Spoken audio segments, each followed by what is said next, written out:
It's Sunday night, 9 o'clock. Welcome to All Lacrosse Live. Welcome with our new theme. Hopefully you all enjoyed it as much as we did.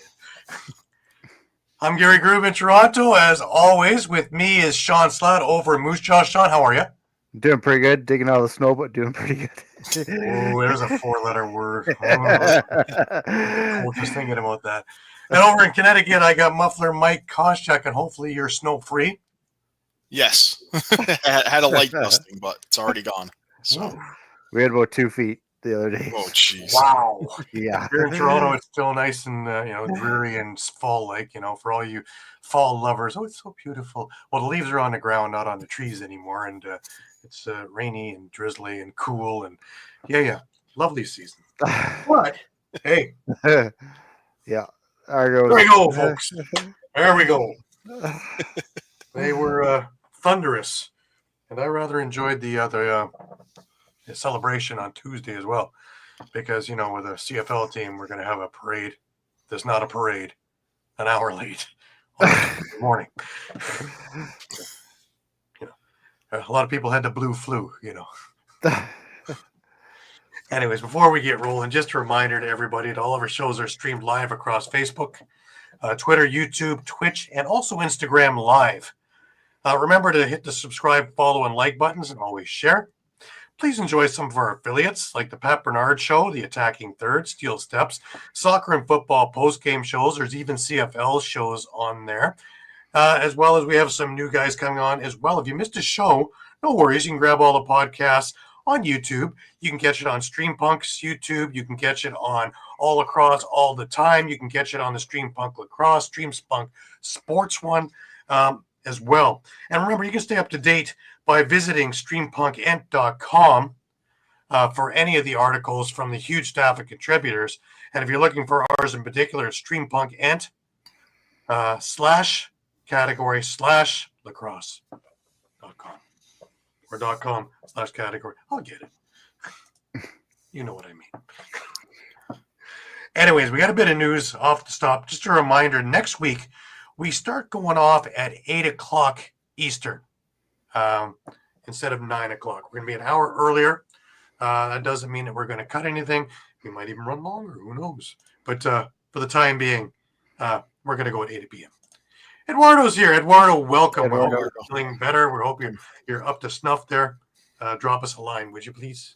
Yes. Great to hear from you. Yes. All of us are waiting to know how you're doing. Next week, we have Johnny Meridian on. He's a friend of the show, a friend of mine. A little background on him. He was one of the original founders of the Buffalo Bandits in the front office. He was also one of the original founders of the Toronto Rock in the front office. In fact, came up with the name Toronto Rock. Interesting story on that one, too. He is also heading up the Armenian lacrosse, and they just signed on with World Lacrosse, and he's going to talk about that with us next week. So you want to come in and check us out there. Really interesting. And Johnny's always a character, and he's always great to talk to, and so impassioned about the game and building it and growing it. And for you Philadelphia people, he did have a stint there as a GM as well. So we have some great news. One of our friends from the show, he got engaged. That's right. Colton Watkinson got engaged to his longtime girlfriend, Sam. Congratulations to them. Awesome news. Great news. Yep. Great news. That's some good news to start the shows, That makes it all go nice. Now, MSL came up with a couple of things. Number one, lately I've been the interim director of social media, because Daryl Smart stepped away because he's just too busy with everything else. He's still with Six Nations and still doing everything with them. Still part of the board of governors and that. He had to step away from doing all the posts and all the other things. So the first thing is that there is a opportunity there for director of social media. And the overview is they're seeking a dynamic director of media to lead the media and communications efforts. The part-time role involves developing and executing media strategies to enhance the league's visibility and engagement across various platforms. And responsibility being media strategy development, content creation and management, media relations, social media management, event coverage, and brand consistency. So if you are interested and feel you are qualified, please drop a resume to Lynn Withers, the commissioner of Major Series Lacrosse, at lwithers@kojico.ca. And if you need more, it is on the MSL website, majorseriesLacrosse.ca. It is up on their website, as well as Instagram, on Facebook, and on Twitter for Major Series Lacrosse. I believe I got it out on everybody. Now, they didn't stop there. Major Series Lacrosse had another little statement regarding the 2025 season. Now, we thought it was a little bit weird that they're doing a 12-game season and all this increased playoffs last year. So this year, they're pleased to announce that they're going to an 18-game regular season with all 7 teams returning, meaning everybody's playing each other 3 times each. So I guess 2 and 1, and following year it'd be 1 and 2, and so forth and so on. But that's great news. That's a lot more lacrosse in the summer during the weeks. That's all.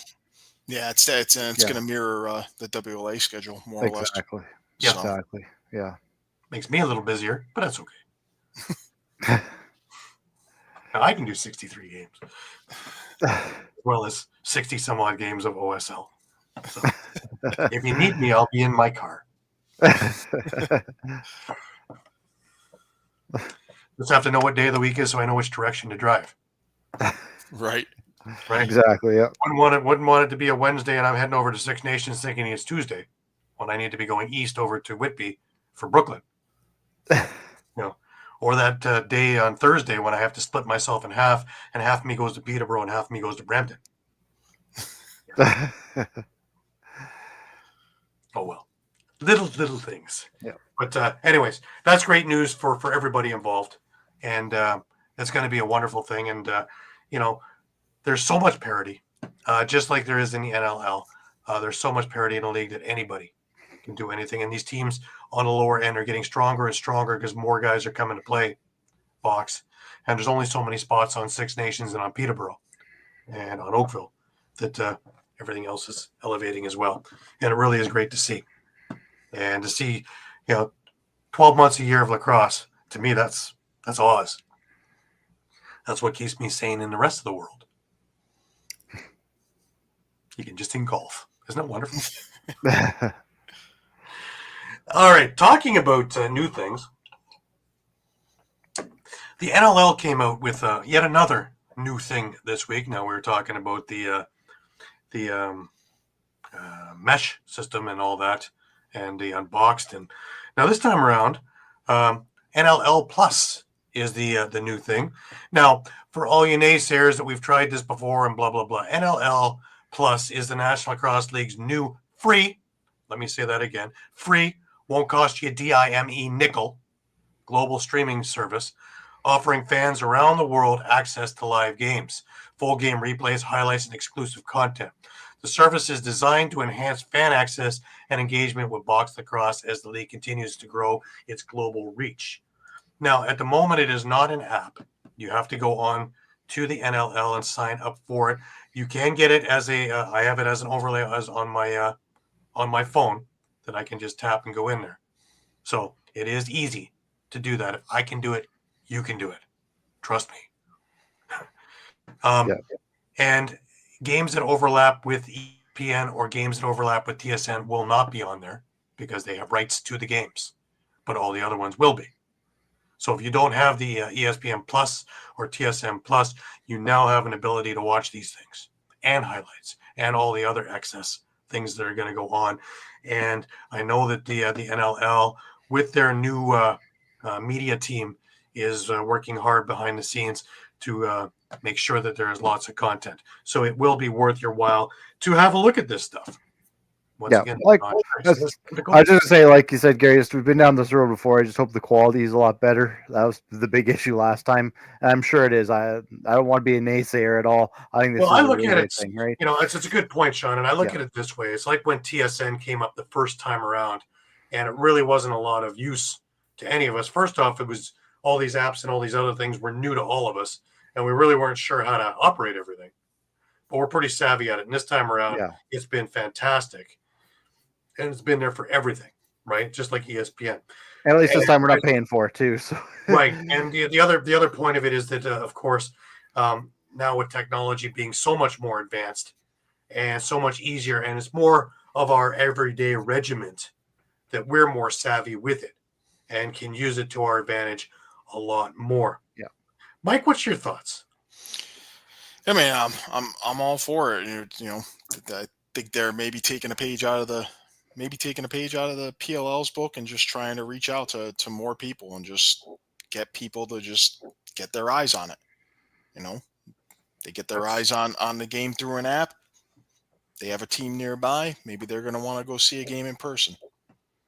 I love it that it's got global reach. They become a fan for life. Yeah, no, I love it that it's got global reach. Yeah. Because one of the problems I had when I was in Prague was trying to get a game. One thing is the time change, but here I am at 11 o'clock at night trying to catch something that was an afternoon game, 4 o'clock or whatever, and having all kinds of headaches and having to go through Twitter to get updates on scores because I couldn't get a feed. So. And having the game on demand too, and having the archived games is going to be beautiful too. So you can go back if you missed a game a day or two later, you can go back and just watch it. Or if you need to get a highlight or a clip or something like that, it's great for tools for us as well. So it serves everybody very well. So to me, it's a win-win for everybody. So any of the naysayers, take a breath. Take a breath. We're in 2024. We're not in 2012 anymore.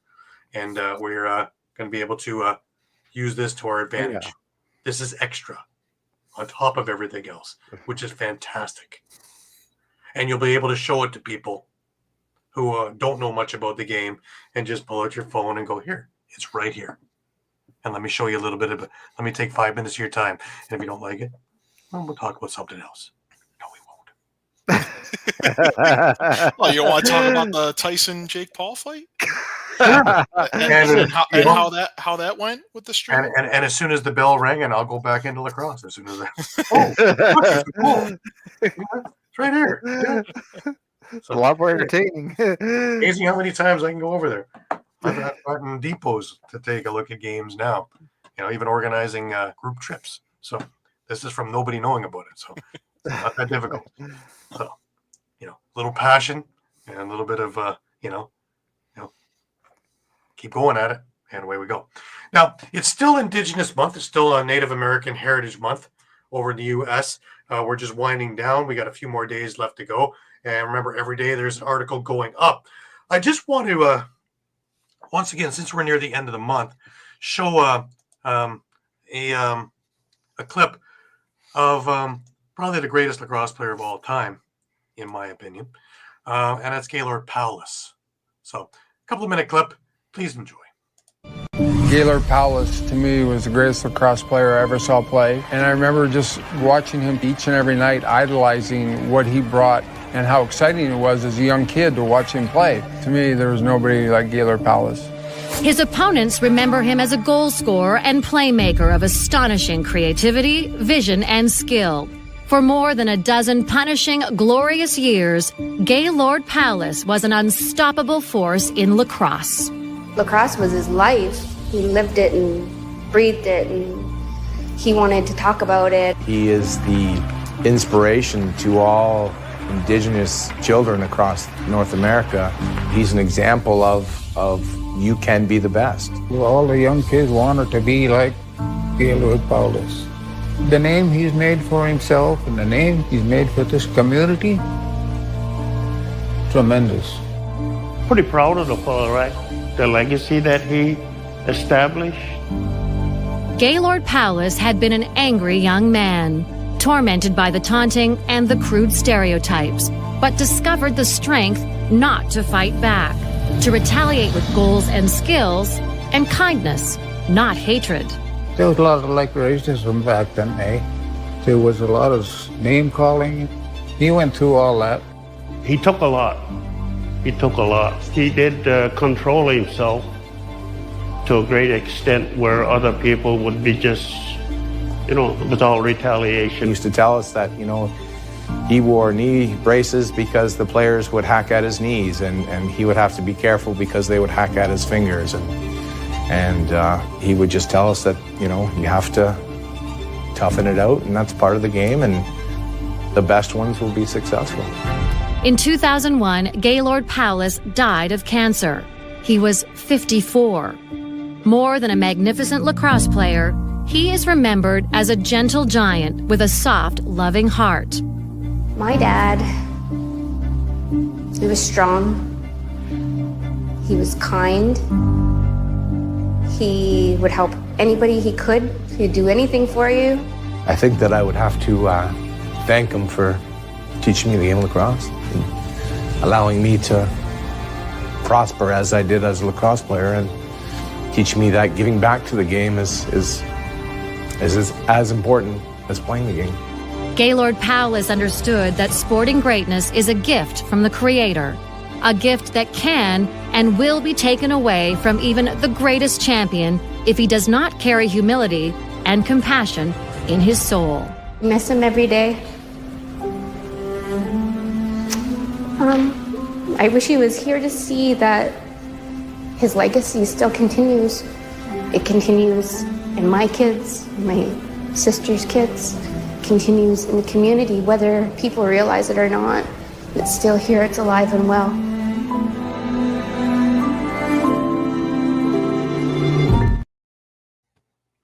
Yeah, that's just an example of the things that we put out daily, and little clips about that. Just learning more and more about Indigenous life, the Creator's game, and all the interrelationships between Native and non-Native. And again, I've said it many times. The bridge and the first step to friendship and understanding is knowledge. Knowledge and understanding, and we can go to the world, to the moon with it. And my little way of making sure that we're able to get all of that done. And in June, we'll go through it again when it is Indigenous Month in Canada. And tomorrow is going to be a great one. You won't want to miss it. It is an Onondaga clip, actually posted originally on YouTube by Richard Powless. And it is of the Thompson family, narrated by Jerome Sr. So it is a lot of really great stuff in there, really interesting stuff, and watching how much effort and work, not just everything just comes and is there, but the amount of work put in and the love of it. And you can't help but feel all that. All right. Before we turn, there you go. Eduardo is with us. Absolutely. Absolutely. Yep. Amazing what he had to go through, and still one of the greatest ever. So fantastic. When Wayne Gretzky is saying he's the greatest player he ever watched, that says something. Remember, Gretzky was a good lacrosser in his youth too. He used to develop his hands. I think it worked. 10 billion goals later, I think it worked. Okay, so let's switch gears here, and we're going to go over to the ALL. The East hasn't started yet. They start the first week of December, and the women start in January. The ALL West women had games today, but nothing is up yet.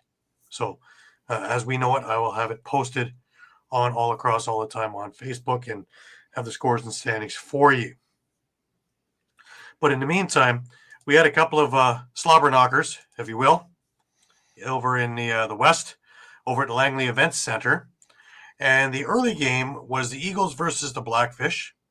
And it was a tight-knit game there. Tight. And then the anthems were over. It was the Eagles winning 30-13. And probably be easier if I rhymed off the not goal scorers than the goal scorers. It was a who's who. It was 16-7 at the half. And 14-6 in the second half, right? So, your three stars were Keegan Kozak, who had 2 goals, 8 assists for the Shooting Eagles. Declan Fitzpatrick, 5 goals, 4 assists for the Eagles. And Ethan Emlott for the Blackfish. He had a goal and 3 assists for them. When I look at the shots on goal, this is astounding. The Shooting Eagles had 73 shots on net. That's not to take anything away from the Blackfish, who had 47 shots on net. So if you wanted action, There was a ton of it in this game. Busy night for the Can you goaltenders. imagine how many shots were off net? So it would have been a shooting gallery on either side of the floor. Now, the later game that just finished just before we got on air was a little bit closer, and that was the Grizzlies facing the Sea Spray, and a come from behind victory for the Sea Spray with a couple of minutes left, and they beat the Grizzlies 12-10. In net for the Grizzlies, of course, was Christian Del Bianco, and you're wondering, he must have had an off night. No, he faced 61 shots. He did rather well. But, Sea Spray stuck it out, and, it looked like the Grizzlies were going to come from behind themselves because it was, I believe it was 9-7. And the next time I looked at it, it was 9-9, and then 10-9 for the Grizzlies. So a lot of goal scoring near the end of the game. And three quick ones inside 5 minutes left. And the Sea Spray come away with the victory. Your 3 stars are Thomas Semple, 3 goals, 3 assists for the Sea Spray. Trevane Hunter, 2 goals, 4 assists for the Sea Spray. And Toro Muramatsu with a goal and 2 assists for the Grizzlies. So next week, you have the Grizzlies facing the Blackfish at 1 o'clock on the Saturday, November 30th, 1 o'clock Pacific, so 4 o'clock Eastern if you're looking to catch it on an ALL YouTube page. Eagles versus the Sea Spray is the 4 o'clock Pacific game, which is 7 o'clock Eastern. And again, if you're looking to catch it on one of the YouTube channels. But by that point, we're talking NLL as well next week. So lots of competition for your buck and for your eye viewing. Wow, eh? That's a lot of scoring, man. Yeah. But exciting. Is it worth the price of admission of $10? So, It's looking that way, yeah. yeah. And I'm sure seniors and youths have even cheaper rates if they're paying at all. So give it a look. Get yourself out there. And when the East starts up in 2 weeks, definitely going to want to check it out. With all the transactions that we're about to go through, man, has it been a busy week with the NLL and trying to trim their rosters to 25 from 50. Seems 40, 50. My God. And so many NLL caliber players. Well, why don't we start making our way over to the NLL? For a few preseason games, we had 5 this weekend. And these ones, I'm telling you guys, we had more of the regular lineups in. So we talk about parity all the time and, whatever. But the first game was Rochester versus Colorado over track yesterday. And Rochester came away with an 11-9 victory. Now you say, boy, oh boy, that's close. Well, every one of the other games were 1-goal games. That was the most disparaging game of the 5. And that's something. Yeah. Halifax beat Ottawa 13-12.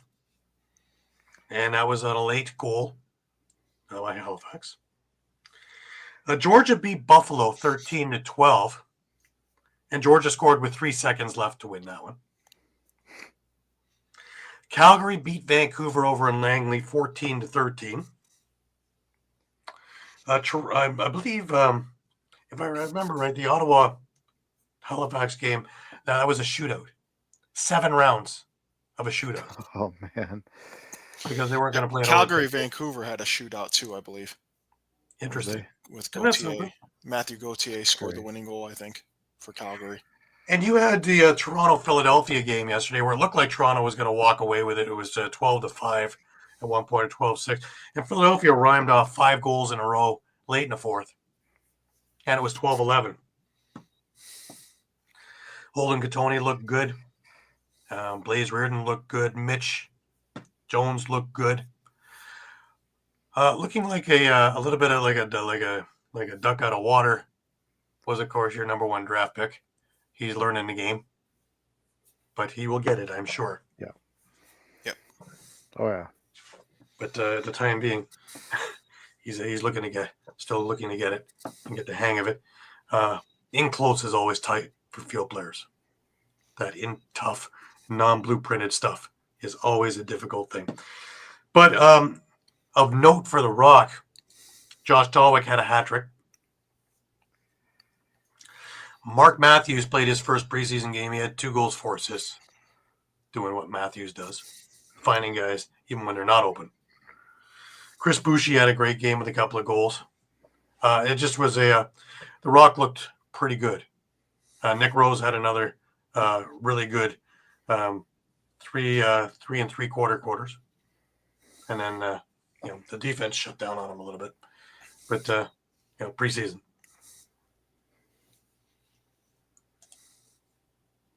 How to get a faster shot when shooting? It's all legs, man. It's just like baseball, distribution of weight and the whip of the stick, right? You don't want to just use your arms. And Blaze is a goat, absolutely. And I don't remember anybody who's been able to be a star on both ends. As a goalie, that's Knox. Thanks, Knox. Appreciate you following us and appreciate you jumping in with some questions. But Reardon himself, he's a star as a goalie in the PLL and phenomenal. Great hands, great coordination.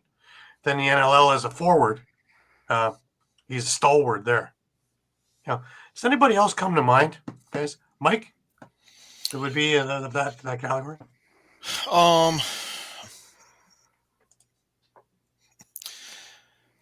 Not offhand at multiple positions.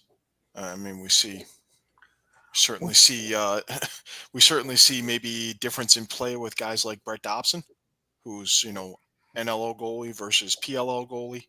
It's a different style of play, different size net. So you're going to approach your game differently in trying to prevent the opposition from scoring. Right. The name that comes to mind is Matt Vince. Because Vince, I don't believe, played goal when he played field. He played out. And he's in damn good shape and could do it easily. But he was never that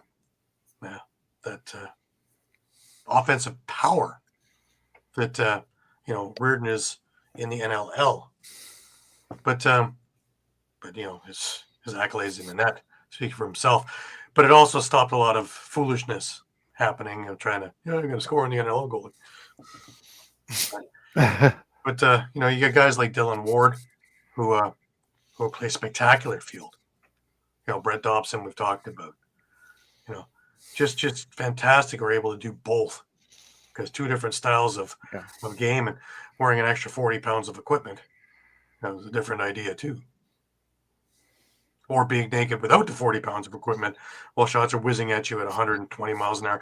It's funny, though. I had Randy Mearns on the other show the other day, and he brought up a very, very interesting point that I never thought of when we're talking about sixes of all things, using field nets. And people are talking, like myself included, but we should make it into a box net to make it a little bit more challenging.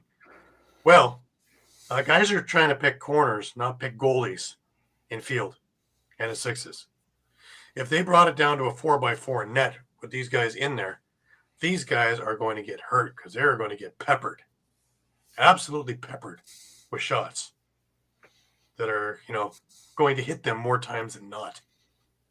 True. So I never really thought about it in that context. And, after the show, of course, I sat there and, it's like, that makes a lot of sense. That makes a heck of a lot of sense. Granted, we're going to have scores of 35-31, but hey, the masses want lots of scoring, want lots of action, so they're going to get that. But yeah, that was interesting. So unless you're going to give them a little bit of equipment, then maybe Lee's with us from Australia. Lee, great to have you with us, as always. Thanks for tuning in. Appreciate you joining in our conversation. That's fantastic. Thank you so much. But what's your thoughts on that, Mike? I never really gave much thought. Yeah, I can't disagree with that. I mean, the goalies certainly take enough abuse when shots are on them, as opposed to trying to pick a corner or bounce one in. So, Absolutely, Shawn. What's your thought? Yeah, I didn't think that either. And I'm not one for those like 31-30 games, but I guess if that's people want, give the people what they want. I don't even know if there's a way maybe even to do a hybrid to make them, that's slightly more smaller, but to the point where you're not putting your goalies in danger as well. Well, yeah, and we're not talking about small shots from 7 yards out. They're going to be laying into shots. Yeah, you don't want your goal. I know if I'm paying him for my NLL team, I don't want him in the way of that. No. I'll put a cardboard cutout of him in there. Hope for the best. God, that's nuts. I never really gave that much thought, but boy, oh boy, that makes a heck of a point. It's a great point, though. Yeah. All right, we had a fair amount of transactions going on this week, and we're going to have more coming on this coming week as teams trim down to their final 25. Let's start with Saskatchewan, and they released Jake Bowen, Marcus Needham, and also Nathaniel Kazevnikov, and it didn't take long for him to get picked up. But Shawn? Yeah, I mean, Bowen maybe a little bit of a surprise. I think they were looking for a little bit more of him. I think Needham wasn't too much, but I mean, Kazevnikov was really a numbers game. If you look at that right side, they got Church, Shanks, Trio. I mean, Trio's got the size, right? You can't teach size. Brock Haley had a great preseason. Josh Zawada had a great preseason. It was just kind of a numbers game at that point, right? Right. Where can you fit them in? Right. There's a number of ones that just made you go, wow. It just shows you when a team like Panther City that is a perennial contender folds and these players are put all over the league, that there's just that little jobs available. And, wow, we're going to see some fantastic games.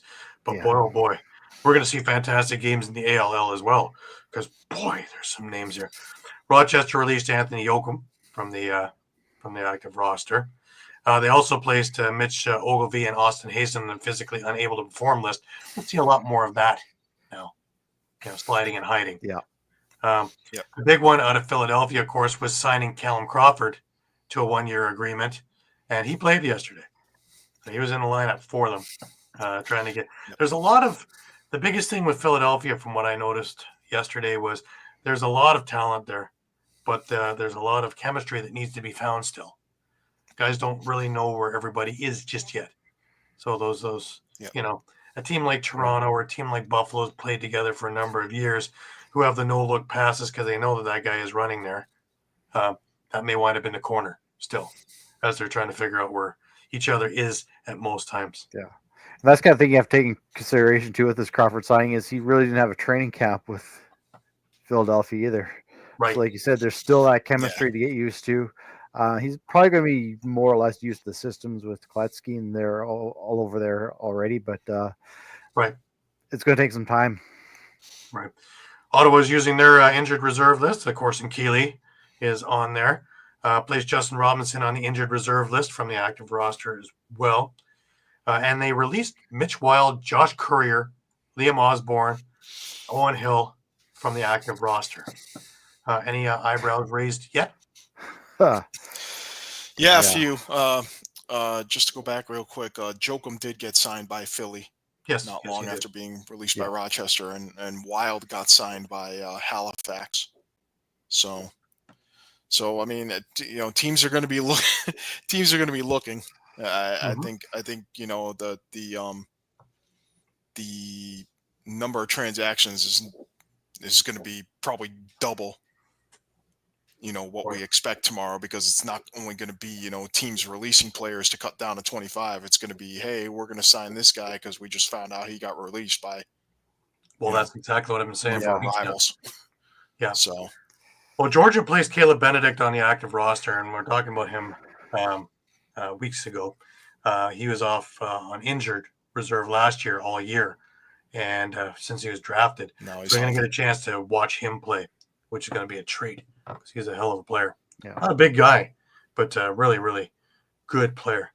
So the Wings, talking about them, released Jack Jasinski and Holden Patterson from their active roster as well. Ottawa, again, was busy. They signed Mason Woodward to a 1-year agreement, placed him on the holdout list. Again, move and slide. They released Dustin Burkhoff, Devlin Shanahan, Jacob Gasparetti, and Riley DeLille from the active roster. They signed Burkhoff, Shanahan, Gasparetti, and DeLille to the practice squad. So, Halifax, we're talking about them. Well, Cal Abrams, after that beautiful summer that he had, is now looking for work. Xavier Taylor, Ethan Emlott, all off the active roster. Hence, seeing Emlott in ALL. Right. You're talking about Anthony Oakham. A couple of days later, here he is. Fine. Georgia released Luke Keenan and Ethan Riggs from their roster. That was both head scratchers in my eyes. Yeah, Riggs was a top 10 draft pick, so he just has not been able to. He's been a kind of a numbers victim in Halifax and now in Georgia too. So yeah. Kozevnikov landed with Calgary, and good for him. So they're gonna use him. They're gonna need him. Oh, yeah. That's the busy little place there. San Diego was busy. They placed Cam Holding, Jacob Power on the injury reserve list. They placed Mac O'Keefe on the restricted free agent list from the active roster. They released Govett, Redlick, and Ty Thompson from the active roster and put them all to the practice squad. That was interesting as well. And sorry, Gary, going back, one surprise release to me from the 20th Calgary was Dan Taylor. Yeah. That's true. And he signed with Vegas not long after that, I believe. I believe so, yeah. Yes, he did. The very next day. And Halifax, you mentioned, signed Mitch Wild. Vegas signed Dan Taylor. The Nighthawks released Jack Boyden and Ben McDonnell from the active roster. Interesting. And placed Colin Sharkey on the holdout list. Interesting. Yeah, and Sharkey's a guy that he got released by Ottawa, I believe, and then signed by Rochester halfway through training camp. Right. And McDonnell, I believe, got signed by Albany. So good luck. So there's a lot of guys. Yeah, it's guys have their phones ringing off the hook as soon as they're getting released. Oh, yeah, he was signed to the practice squad though, so he knows he's not going to make that squad. Yeah, well, something happens there. Colorado released Ethan Robinson and Ben McDonald from their active roster and put them on the practice squad. Liam Leclerc is on the physically unable to perform list for Calgary now. Toronto released Chase Siobhan, Landon Sinfield, and the surprise that I saw there was Sam Haynes. He never really got a chance to try and even knock off Troy Holochuk from the backup spot. So, interesting.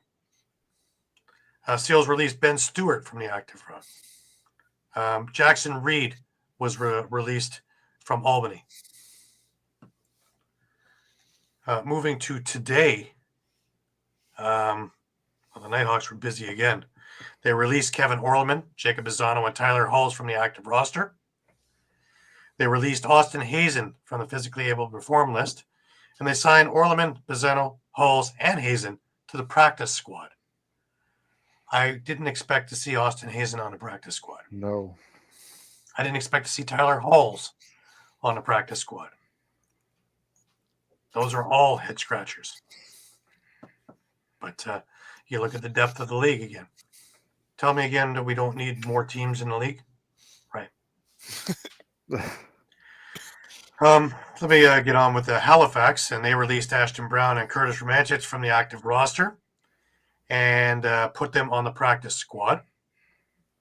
They also took Louis Alfred, put him on the physically unable to perform list, and placed Alex Q. Now, this guy is snake bit on the injured reserve season-ending list from the active roster. It's not good. wow. He didn't get a chance in Buffalo, and he got picked up by Toronto and went practice squad to practice squad. Finally had a chance over in Halifax and gets an injury for the season. That's snake bit. Yeah. So we wish him the best and a real speedy recovery, and hopefully he can beat the prognosis and get on the squad. He's a good player. Tall guy, too. Colorado. They placed Ryan Lee on the active roster. That's good news for Colorado. Big news for Colorado. That's huge. Yeah. They placed Brent Mitchell and Kai George on the injury reserve list. Boy, that injury reserve list is getting longer and longer, isn't it? Yep. And the Calgary Roughnecks placed Aiden Hinson on the evaluation list from physically unable to perform list. Now, one it isn't on the list that I have note of is out of the Buffalo Bandits, and he played last night and got a goal actually for the Bandits last night. Is Tate Katoni got released from the Buffalo Bandits, and Buffalo doesn't have that much going on the left side. They're going to be having, it looks like, Ian McKay playing forward at this rate. So that one's a little bit of a head scratcher, puzzling. That one's interesting. And if I were he might be picking up the phone for a caliber player like Tate. I would figure Calgary would be on the phone. I figure there's a number of teams that should be on the phone. Colorado should be on the phone. Places like Toronto. I'm looking in there. I couldn't see a spot for him. Well, I'll bring it up again. What if Brad McCulley doesn't make Vancouver's roster? Mm-hmm. Yeah. He's coming back to Buffalo? Yeah, you can bet his phone will be ringing. And Chuggo will be on the other end of the line. Well, like I said, he hasn't given up his place in Buffalo. It's funny. A West Coast kid who plays for the Shamrocks in the summer and plays for the Warriors in the winter. Lives in Buffalo because he played for the Bandits and hasn't given up his place in Buffalo. So, yeah, interesting. It's a very good possibility. Now, it brings me to the question for you guys. Now we're seeing these rosters take shape. Is we put together our little lists earlier. Are we still on that? Do we still believe that, where we sit, or do we see like other teams picking the 8 teams we think will make the playoffs? Yeah. I would probably make changes to my list. I probably would see Rochester in the top 8 now myself. And I did not have them. I didn't have them. I didn't have Halifax in my top 8. I didn't have Philly, but with Callum Crawford on that lineup, I felt like before they were Buffalo. Before I felt like they're kind of what I watched last night, they've still got a little bit of work to do, and Damu did well, but he's not Matt Vince. So, he's they're going to be a much improved team. Do not sweat that one. But are they there to be in the top 8? Because remember, the top 8 are going to be elite. Yeah. In this league. Yeah, I mean, go on the fence with Toronto. Tell you the truth. I mean, I'll pick a bone with you on that because look at Rochester last year. Look how streaky they were. 1-3, lost 6, 1-3 more, lost 4 more. Had to win their doubleheader on the final weekend of the season with a 3% chance of making the playoffs to get in. It's a good point, Lee. It's a very good point. But I have a feeling that a lot of this stuff right now with this many players on your squad isn't so much about being hurt, but wanting to make sure that we don't lose them. And we're going to find any way we can to keep them on our lineups until we can figure out what to do with them. So it's just another way of sliding a player here, moving a player there. Hiding players, across. Playing that numbers game. So because when you have 40 guys coming into camp, no bones about it. 40 guys, and 38 of them are NLL players, and you only have 25 spots. You're going to lose some, but you're going to get creative with some too, because you don't want to lose them and have them come back and hurt you. So, especially if you have guys who have chemistry from other teams, guys who have chemistry from your team, and take a look at some of the guys that San Diego has moved around because they have so many. Take a look at it. Toronto, not so much. But you get Rochester doing some crazy stuff right now too, because they have an abundance of really bona fide NLL guys. Yeah, and I'll add to that. I don't know the whole set of workings of the draft list, but I have to figure with the COVID window kind of closing now for good, you maybe can't get a player that you can draft on that draft list for 2 years if necessary. You may just be stuck with, hey, we're drafting you. We'll put you on the draft list for this year, but you got to play next year or we got to cut you. Mm-hmm. Yeah. Well, by them keeping Chase Savant, Toronto keeping Chase Savant, I thought for sure they would find a spot, especially he's a big, tough kid. So the Haustrauser doesn't have to do all the fighting still because, Haustrauser's getting up there in lacrosse years. He's the first one to admit it. He actually has in his halftime there talking about, he's got to start earlier and earlier every year because of all the regiment all these young guys do, and has to keep the mindset that his spot is not for granted on the team, that he has to work hard to earn it. So, and he wears an A on the team. So, if that's the theory, of course, there's a lot of guys, and most players enjoy that theory because it pushes them. Brad Kreese said the same thing. We love it because it pushes us further. Now, there's a guy who's going to be in twice as good a shape as he's been, and he's been in great shape the last number of years. But he went off to the Fire Academy over the summer as well, and he's been doing nothing but training. So if you thought he was well-conditioned before and big and strong, wait. Yeah. Amazing how many firefighters are in this league now. I was going to say, that's what I'm hearing from Dodds and why he can't play this year. Is his firefighter training. That's it. Yeah. That's it. Same thing with when Jake Withers was getting on. Same thing with Austin Shanks when he was getting on the fire departments, because they both work in the same. They work in the same house in Toronto. So, but they you're a rookie. You don't dictate your schedule. Yeah, it's your career. So, does that change down the road when NLL becomes full time? And I'm still on the fence on this one, guys. And as much as I love, we need full time. Rah rah rah. There's a few things that come to mind. One, do we lose some of the guys because they have careers where they are making good money and are doing what they really love, and this is an extra thing of what they really love? Otherwise, I wouldn't do it. Yep. The other thing is, what is the big thing that the lacrosse places market right now, as opposed to NHL or NBA or even NFL? It's affordable. You can bring your family of 4 or 5 to the games. And I was going through it with somebody that even if we kept the number the same for what the ticket would cost, and it's going to go up if it's a full-time gig, because players are going to want to have full-time money comparable to other sports. But the thing is, if we just used a round number of 50, right? And in some places it's more expensive, some places it's less expensive. I get it. But times 9 for 9 home games is $450 for your season ticket. Fairly affordable to most. And if you have 3 people, under $2,000 to bring your family for the year. Yeah. Bit of a pinch, but over a payment plan that these teams offer, not a big deal. And, it's a fun night out and everything else.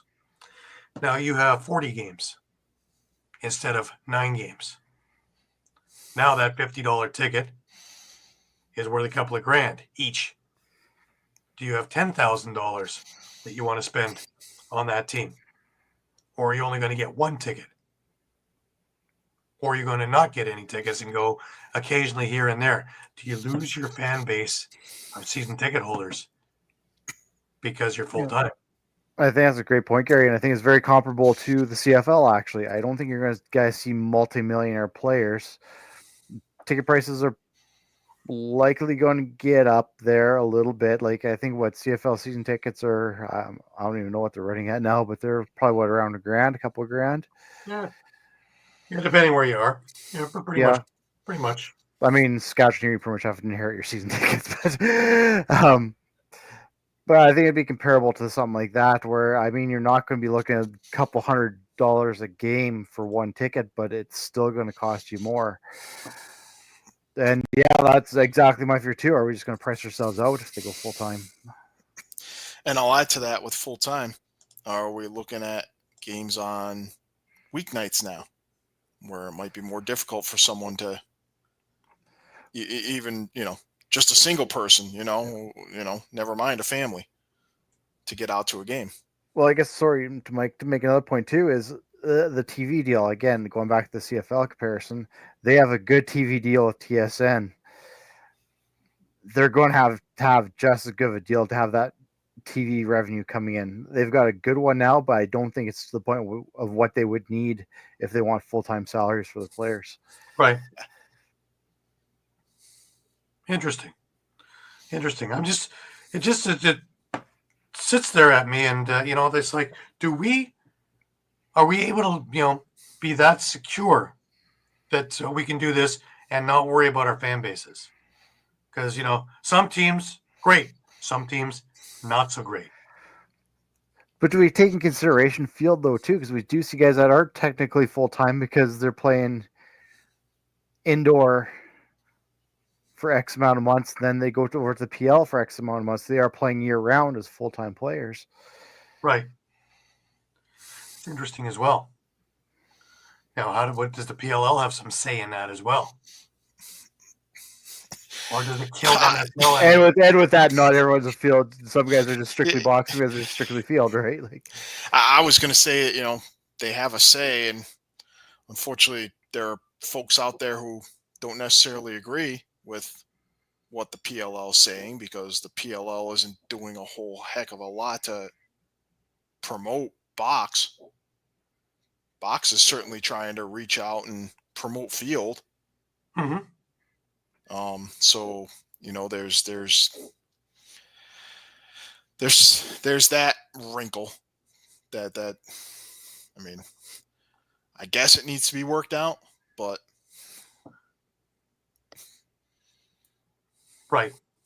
But to me, it's weird, as we keep talking about it and whatever, and all the great things that can happen with it. But the thing that really is wild by me is that, well, is it going to be, do the other leagues have some say on this? Because again, MSL and WLA, this will kill the Man Cup. And that it will. And don't forget, don't forget the PLL has that mandate too. I assume it's still in place that, okay, hey, you're playing PLL. No, you can't be playing for, Six Nations or Burnaby, during the week. Right. You're playing for Atlas or whatever. Mm-hmm.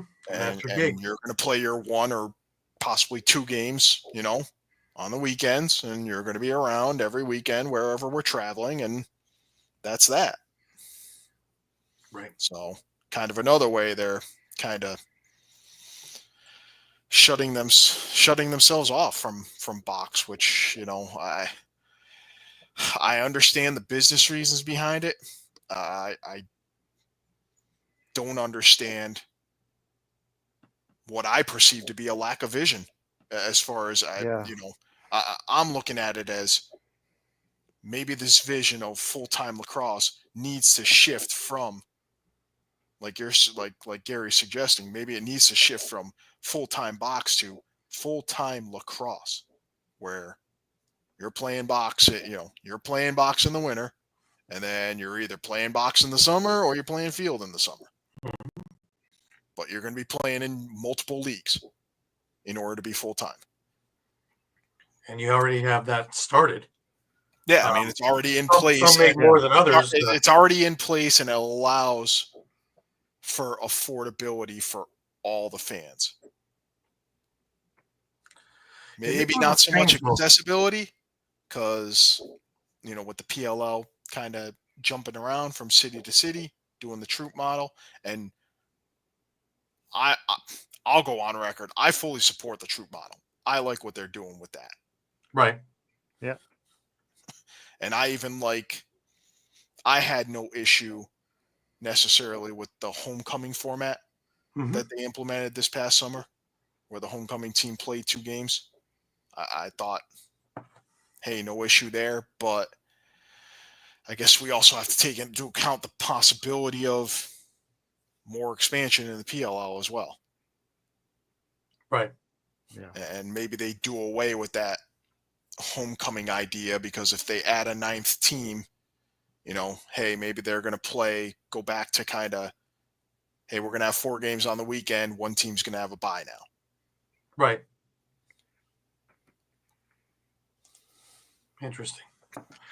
Yeah, it's just really we never talk about it, and I'm curious because it's always been on my mind about that, and all the other little things we don't think of, let alone you guys who they got scholarships to go to Ivy League schools and come out with MBAs and get onto Wall Street or onto Bay Street here in Canada and are making 6 figures as money market managers or whatever they're doing, and they want to give that up to be full-time lacrosse players, whereas they have to start from the bottom again in 10, 12 years when they get out.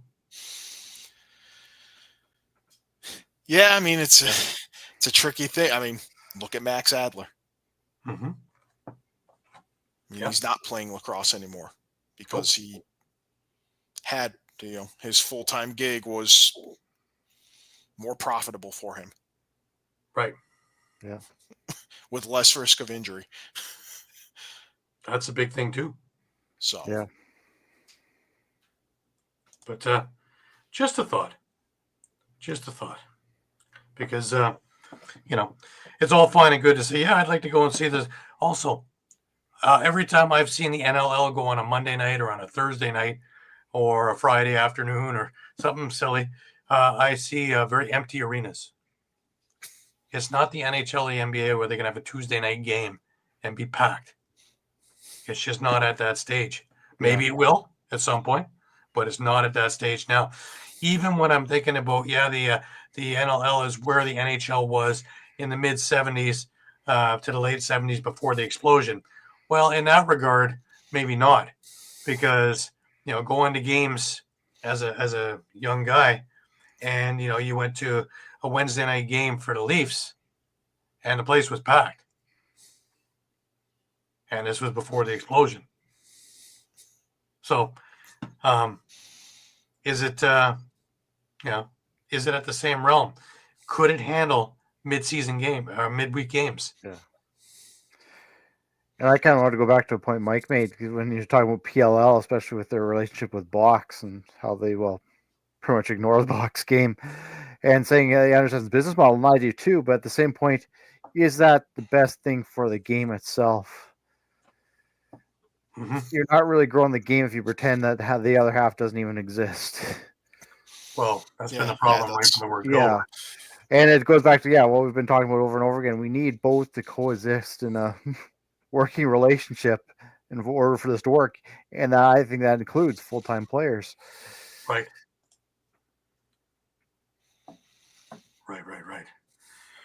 That's a biggie. Yeah. So interesting. But the NLL starts up this week. Just to get back onto what we're talking about. First game is actually Toronto and Ottawa. Friday, 7 p.m. It is a TSM Plus game. Also that same night, Vancouver and Colorado are meeting one another. 5 games this week. Okay. Saturday, you've got Vegas and Rochester, Saskatchewan in Albany, and Philadelphia treks on over for Sunday into San Diego. Interesting.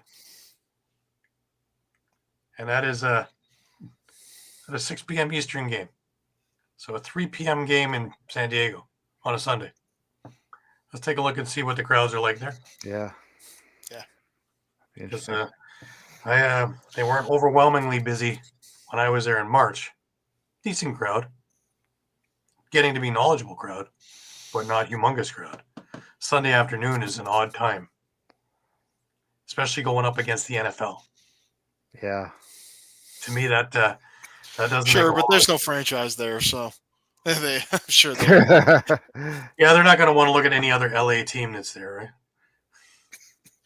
Right, yeah, and I think because it's the home opener, I'm sure it'll be packed. That fan base is hungry for a championship, and they've been a legit playoff contender for pretty much since their inception. So right, so it's time for them to kind of take that next step and get themselves into an NLL final, give themselves a shot at lifting the cup. Right. Right. Alrighty. Well, like I say, it all starts next week. And we have a big one for you next week. We have Johnny Meridian on as well, talking about, some old-time lacrosse stories, as well as his the big news with Armenia and the steps that have gone and got them with World Lacrosse as one of the 90-plus countries now that has signed on. So with the hopes of getting into the Olympics down the road, but definitely of hopes of getting and qualifying for the World Lacrosse Championships in a couple of years' time. So it'd be interesting to talk to Johnny. Interesting to catch up with him again. And of course, and that San Diego game will probably about be wrapping up when we get on the air. So sure, yeah. So maybe we have a live update. Yeah, most certainly. And that'll be an interesting thing. But again, we have 5 games for the NLL to get yourself going, just to start getting into the Christmas season. And some teams still have tickets, so you can use stocking stuffers. You'd be putting a phone in. And I'd like to point out that I am undefeated and at 500 for pick'ems right now. Just remind people that, yeah. Yeah. Stay. And we will have our this year. By Friday morning, they will be out. Probably up Thursday night, but got a great guest on Thursday as well. On the other show is Larry Lloyd, Hall of Famer. Nice. So it'll be interesting to chat with him about his career. And there are some big names upcoming. We have Bob DeMarco, the new president of World Lacrosse, coming up in December. Derek Keenan's going to be on. In January, Frank Scigliano is going to be on there. Jasper Vanderhorst, who's the general manager of the Netherlands Lacrosse, he's going to be on. Casey Behrens is going to be on in January as well. So former Toronto Rock and former couple of other places. But it's going to be a who's who for the next couple of months on that show as well. So going to be a busy little time. But as always, I want to thank everybody for being with us week in and week out, for following along with us. All of our outlets. I think there's one left to go, isn't there, Mike? 2. So we got Vancouver probably in the next day or two, and then Las Vegas right before the season starts. Excellent. Wow. Excellent. So the outlooks have been coming out there to give you a rumbling of what is about to come. So use them at your will as just another tool of knowledge, as well as all the other things that have been going on and all the signings and cuts and everything else that we're on top of as they happen, as quickly as they happen. So want to thank everybody again. And remember, you can catch us on Facebook. You can catch us on Twitter. You can catch us on X, or whatever you want to call it. You can catch us on Instagram. You can catch us on YouTube.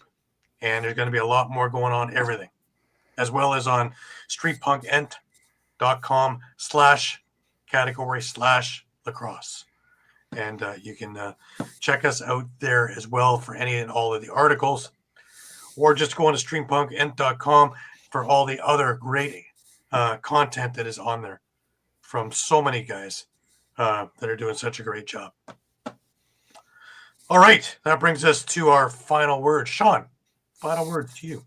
Just looking forward to the season finally getting underway, and you still have a couple more days here. I'm sure we're going to see a lot more movement in the transaction wires and probably a few more surprises. I think so. A couple more head scratchers. Mike, final words to you. Yeah, I think the rosters need to be finalized by noon tomorrow. So, so we're gonna know. We're gonna see a lot of surprises. I think. So get your jaw, because it's gonna be a lot of jaw dropping stuff. Ready to pick it up off the floor, yeah. And then come Tuesday when all the new signings happen, right? Yeah. Yeah. But just like you guys, fever. Yep. That NLL fever is here, and we're finally into that week before, so we are ready, raring to go. So remember, next week and for weeks to come, we are at 8 p.m. Eastern. 8 p.m. Eastern, not 9 p.m. If you come in at 9 p.m., we're already halfway done. So come on back to us, 8 p.m. Eastern. We will put things up during the week to remind everybody. And again, we have a great show with Johnny Meridian on there, as well as the first week of the NLL and things ramping up and getting ready for ALL East, as well as ALL West already well underway.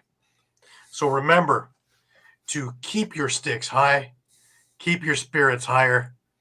And until next week, have a great week, everybody, and we will see you all then.